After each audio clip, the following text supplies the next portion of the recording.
Hey, Nick, how are we feeling? Yesterday was tough. It was We tough. feel good. Um, You're right.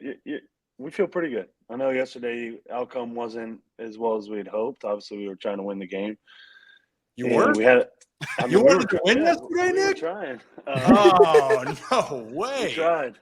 No, I thought we played really well. We just made a couple costly mistakes there at the end, and we didn't finish. Didn't finish. We talk about it all the time, and we got to finish everything. And yesterday, we just were unable to do that. So obviously, we got to get better in that regard with finishing, and that's all my phase special teams. Especially we didn't take care of the defense on that last punt, so that falls back on us. And we'll get back to work on Wednesday and try to clean all that stuff up and get ourselves ready to go for Dallas. Yeah, and also I'd say both cases, not embarrassed isn't the right word for everything. You're just more disappointed. You're pissed, right? Like it's a game you feel like you should have. Dallas actually was embarrassed out at home. They got taken behind the woodshed by the Saints. And maybe the Saints have the best offense in football. I don't know. But it's two teams that are trying to find their footing here, and specifically for you guys. I'm glad you mentioned that. It's really all phases of the game. Like, I think at each part of it, the team had a chance offensively, defensively. And I'm sure Tuck will say for him, like, I know he's got to be frustrated missing, the field goal too, right? Like it's different things. So like when your guys, like what's the how do you move past it? I mean, I kind of know the answer, but in your mind, what's the best thing you guys can do to move past it? Because some things are mental as well. We've dealt with things, especially you and I. For people that don't know, Nick played baseball, by the way, played professional baseball. Talk about just your mind being in a pretzel, right? As a competitor, but talk about it on the football field. How do you wash, bad taste in your mouth like it was yesterday?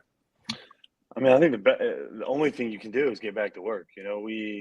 There's nothing we can do about what happened yesterday because it's done over and done with. And now we have an opportunity to, we'll be in there tomorrow, watch film, correct any of the mistakes that we had on Sunday. And then Wednesday, we're right back to it, preparing to play one of the better teams in the league in Dallas. And I know they had a rough game this past weekend, but they're still a top team in the NFL. So it's going to be a tough challenge for all of us, especially on special teams. They're really good. They've historically been really, really good on special teams. They're very aggressive when it comes to punt block and on their punt return. So it's going to be a busy week for me personally. Yeah. It's going to be a fun physical game. It's going to be a great environment in Dallas. So, that's where our eyes are now. We just, yesterday hurt. Yesterday was unfortunate because we had a 10-point lead there and we're unable to hold on to it. But like I said, there's nothing we can do now. So we're going to go watch the tape and we're going to attack all the problems that we had and we're going to try to correct them and get them fixed moving forward. So, we're only 2 games into the year. There's plenty of teams that have started 0-2 and finished well above 500. So I still think there's a lot to be proud of. Like I said last week, there's a lot of excitement coming our way. We got to work on a couple of things here and there, but overall, I think we're the Baltimore Ravens. We're a great football team, so we're going to get it fixed up. And we're going to get back out there and put the product on the field that you and all the fans of Baltimore deserve. So we'll be ready. Wait, Nick, are you saying that the season's not over because of 2 games? No, the media will I actually just wrote that down. I just wrote that down in my notes. Well, Nick Moore calls 2024 a season. We got to update our content because we were planning on stop covering the team if the season was over. We still got a lot of ball left to play, man. A lot of ball to be had. So, we're still excited as we were 2 weeks ago before the season started. So we'll be ready to rock. Yeah, you will be ready. I mean, look, it's just. I got a question. Oh, Brad's got a question. What's up, my man? Hello, Bradley. I recognize that background, by the way. Yeah. So, anyways, I was going to ask. So, a lot of conversations happen around preseason about who plays, who doesn't play, and whatnot. I mean, Patrick Mahomes, the Chiefs, a lot of starters ended up playing in the preseason, and it almost kind of seems like it's not just the Ravens, but like league wide. The first 2 weeks over the last several years, have been like almost these 2 weeks are preseason. Do you think that a lot of that gets cleaned up in preseason if there were more starters? And I know why that they don't do because of like health and that sort of thing. But do you think that there is some truth to that? I mean, listen, if we were 2-0, let's look at last year. We went, we finished up, had a really good season, and none of those guys played last year. And this wasn't a thing. So, Right. If we were 2-0, nobody would say anything, and do I think that, like, how much are we going to play? Are we saying one, if they're going to play one drive, like that's not going to make a difference, I don't think, in the performance of week 1 and 2. What I think does make a difference is, like, you got to understand, like, even for me, like, this is my 4th season playing in the league, 6th year in the league, and it's like the first game, first couple of games, you're just still trying to get used to playing football again, like in a full game. Like it's a long day for us. So I'm just still trying to get my body used to it, trying to get into that midseason form, just because you're trying to find your rhythm and, the work week and then the game, stuff like that. So, it's early on in the season. It's tough for everyone. And then you got rookies making their first plays in the NFL, getting their first opportunities. Like, it takes guys a couple games to kind of calm down, and then they're like, all right, let's just play football again. And obviously we'd love to win those games, and I think we played well enough to win both of those games.